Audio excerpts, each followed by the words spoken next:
Assalamualaikum warahmatullahi wabarakatuh. Good morning, Miss Tiwi. My name is Nauli Rahma Fauzi Simanjuntak, and today I'm going to present the second project for our social linguistics class. The topic of my presentation is speech act theory. I hope by the end of this talk, we will all better understanding how language is not only for sharing information, but also doing things in social interaction. Let me start with the basic idea of speech act theory. This theory tells us that when we say something, we are often doing something at the same time, such as making a promise, giving an order, or offering thanks. Speech act theory comes from philosophy, especially the philosophy of language. It helps us understand that language is not just words, it is tied to what we want, what we believe, and the social situations we are in. There are two big approaches in philosophy of language. First is the ideal language philosophy, which focuses on logic and whether a sentence is true or false. The second is ordinary language philosophy, which is more interested in how we really use language in daily life. This is where speech act theory belongs. Philosophers like Ludwig Wittgenstein and G.L. Austin believe that language is full of many functions, not just stating facts. Now, let's talk about G.L. Austin, who introduced this theory. Austin made a big difference between two kinds of sentences. Constatives, these are sentences that describe facts. For example, the sky is blue. This can be true or false. And performatives. These are sentences that do something. For example, I apologize, or I declare you as a husband and a wife. Performatives are judged not by being true or false, but by whether they succeed or fail. The success depends on the situation, the speaker's intention, and whether the speaker follows through. Austin also said that every time we speak, we are doing three acts at once. Locutionary act, just saying the words, for example, you should go. A locutionary act, the function or purpose of saying it, like giving an advice or making a request. And the last is prolocutionary act, the effect on the listener, such as convincing or frightening someone. So if I say, I suggest you leave now, I'm not only speaking, I'm also advising and possibly influencing you to leave. One of Austin's students, John Searle, expanded the theory further. He made more detailed distinction between different parts of speech act. Utterant act, simply speaking, propositional act, expressing a proposition, something about the world, and illocutionary act. The illocutionary act, the function performed, for example, advising and warning. And the last is prolocutionary act, causing an effect, like persuading. Searle also introduced the term illocutionary force, which referred to the speaker's intention. So, even if two people say the same word, the intended meaning can be different depending on the situation. Searle also gave three criteria for identifying speech act. First, illocutionary point. What is the purpose of the sentence? Direction of fit. Does the sentence describe the world like a fact? Or does it try to change the world like a comment? Sincerity condition. Is the speaker really being honest? For example, to truly make a promise, you need to intend to keep it. If you don't, then it's not a real promise. Finally, Searle said that speech acts are based on rules. There are two kinds of facts in life. Brute facts, things that are true no matter what, like water boils at 100 degrees Celsius, and institutional fact, things that only exist because we agree on them, like money or marriage. Speech acts are part of institutional facts. For example, when the judge says, you are guilty, that sentence has power because of the legal system and the social agreement behind it. Without that context, the words mean nothing. To conclude, speech act theory helps us understand the language is not just a way to share information, it is a way to take action in the world. Austin helps us see that many sentences are not just true or false, they do things. Searle added more structure and explained how these acts depend on rules and social context. This theory is very important in social linguistics because it connects language with human behavior, social roles, and cultural norms. Thank you so much for your attention, Ms. Siwi. That's the end of my presentation.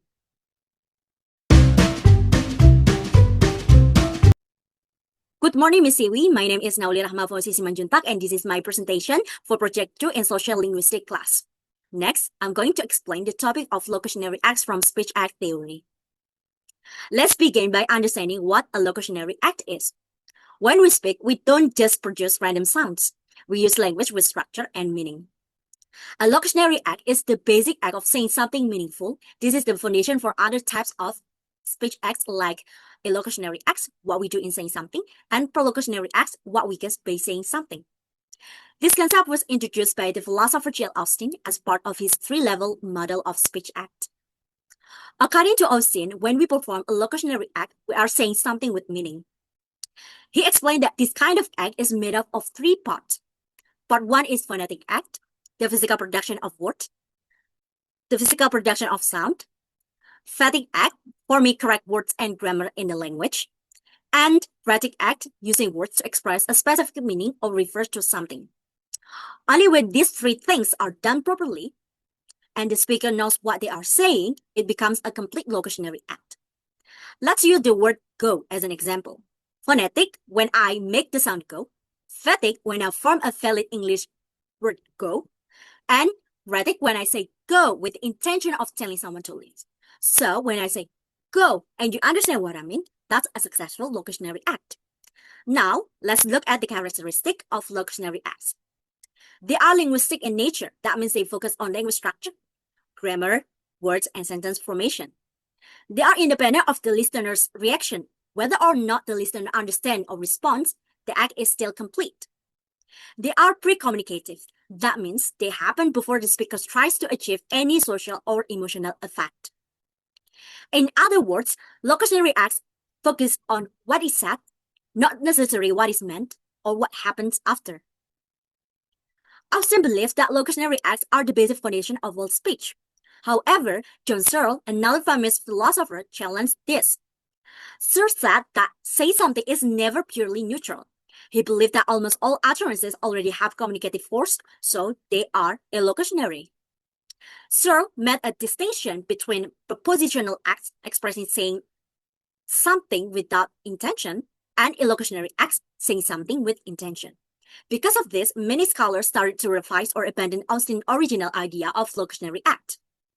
But not everyone agrees with Searle. A more recent philosopher, Vreeland, defended Austen's model. He said that we need to distinguish between a representational force, where we say something is true like snow is white, and illocutionary force, when we communicate something with intention like asserting or warning. Vreeland argued that a sentence can have representational meaning without involving social communication. For example, in the book, a sentence can represent truth, even if it's not aimed at anyone. So, locutionary acts still have value if we understand that not all speech is meant to communicate something socially. Now, let's talk about locutionary acts can be classified. Based on sentence, mood, and function, there are three types. First is declarative sentences like the sky is blue. This is a statement describing something. Interrogative sentences like is it raining? This is a question asking for information. And imperative sentences like close the door. This is a command asking someone to do something. Each of these is a locutionary act because they follow a sentence structure and carry linguistic meaning even if they don't cause any action or emotional effect. Here's how we can see the difference between locutionary act and illocutionary act. Say, I promise to return is a locutionary act, and you're saying the words. Actually making a promise is an illocutionary act. This involves intention and social context. Also, locutionary acts can happen in fiction, like in movies or novels. Quotation, like repeating someone's word, and mocking, saying something sarcastically. This don't require audience understanding or at stake, while illocutionary acts do. To conclude, locutionary acts are essential in understanding how language works. Even though they are sometimes considered basic, they play an important role in separating what is said from what is meant or done. Despite Searle's criticism, many scholars believe that keeping the distinction between locutionary act and illocutionary acts help us keep up the boundary between meaning and intention, understand how language works in both neutral and social contexts, analyze speech more clearly when intention and effects are not obvious. Also, an idea that saying is doing still influences how we study language today.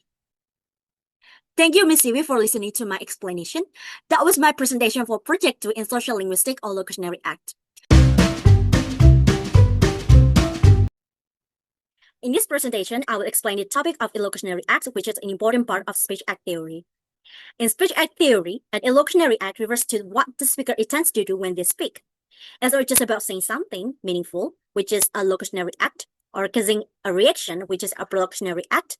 A locutionary act focuses on the speaker's purpose, like making a promise, giving a warning, asking a question, making a request. So when I say, I promise to help you, I'm not just talking, I'm actually promising. The idea of illocutionary acts was introduced by the philosopher J.L. Austin. He explained that these acts are what we do in saying something, for example. Saying, I apologize is doing the act of apologizing. Saying, I warn you, it's not just talking, it's actually giving a warning. For an illocutionary act to work, two things are needed. The first is the speaker must intend to communicate something, and the last is the listener must recognize that intention. This is called uptake. Without uptake, the act might fail. Austin made a clear difference between three types of act. Locutionary, saying something meaningful. Illocutionary, doing something in the act of speaking, for example, requesting and asserting. Prolocutionary act, causing something to happen because of the speech, like persuading, scaring someone. So if I say it's cold in here, but I mean, please close the window, the illocution is a request, even if I didn't say it directly. Illocutionary acts have several key characteristics. First is they are social. They require a hearer and depend on shared understanding. They need uptake.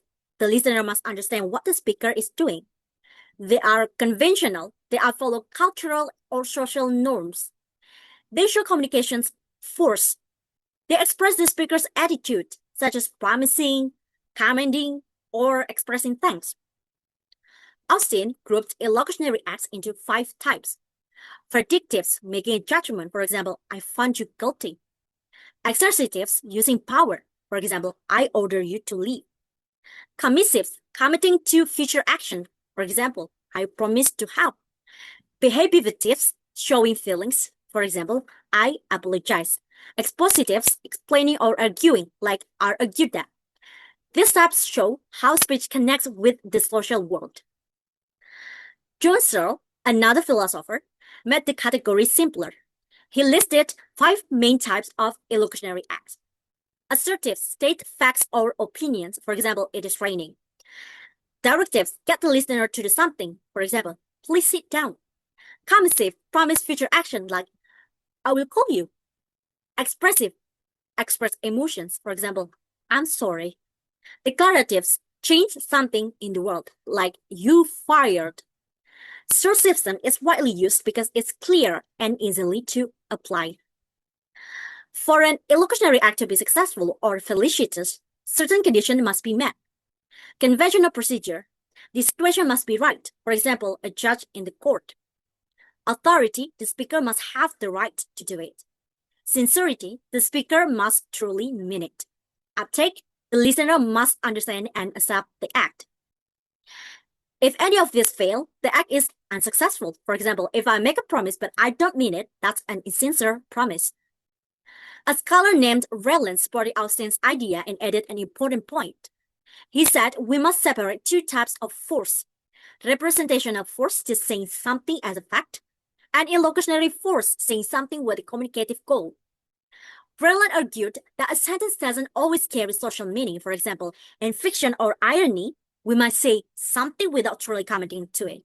So Austin's original idea still helps us understand the difference between saying and communicating.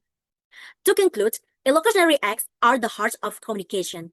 They show that language is not only for saying things, but for doing things like promising, apologizing, requesting, or commending. Austin introduced this idea and explained how it depends on recognition and social rules. Searle organized the categories more clearly. Raylan helped bring back the importance of keeping representational and illocutionary force separate.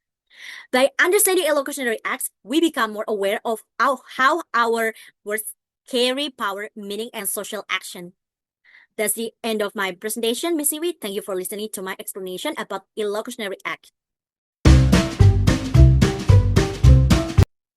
The next topic I will explain is about prolocutionary act, which is one of the 3 types of speech act in speech act theory. To begin, let me explain the basic idea. In speech act, a prolocutionary act is about the effect that our words have on the listener. When someone speaks, they may have influenced how the listener feels, thinks, or even acts. This is different from locutionary act and illocutionary act. Locutionary acts, which are simply the act of saying something meaningful, and illocutionary acts, which are about the speaker's intention. In contrast, prolocutionary acts focus on the result, what happens because we said something. So what exactly is a prolocutionary act? It is the reaction or response that the listener experiences when they hear an utterance. These responses can be emotional, like feeling afraid or happy, behavioral, like running away or taking something, cognitive, like changing one's opinion or belief. For example, if I say, "You're being watched," and it causes the listener to feel fear, then that fear is a prolocutionary effect, even if I didn't mean to scare them. There are four important features of prolocutionary act. First is effect-focused.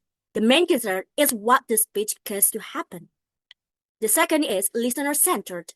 Success depends on how the listener responds, not what the speaker's intent.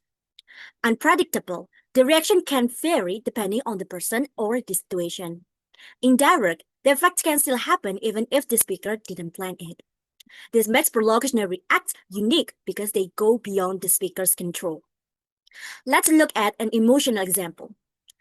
If I say, "You remind me of my best friend who passed away," the listener may feel sadness or sympathy, even though that was not my goal. This emotional response is a prolocutionary act. Now, a behavioral effect. If I say, "There's a strong smell of gas near the kitchen," the listener might get up and check the stove. So here my words caused an action, even though I didn't give a direct command. Finally, a cognitive effect. If I say, "Must doctors recommend avoiding too much sugar," the listener might start to change their eating habit. This is a change in belief or attitude, which makes it a cognitive prolocutionary effect. To summarize, prolocutionary acts comes in three main forms. Emotional prolocution affects the listener feelings like fear, joy, and sadness. Behavioral prolocution influences the listener's actions, and cognitive prolocution change the listener's beliefs or thought. All of them happens because of what is said, even if that's not what the speaker meant to happen.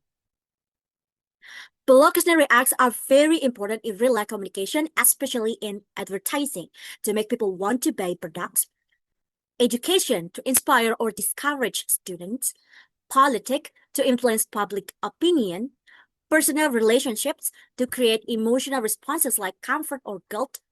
This shows how language is not only about information, but also a tool of influence.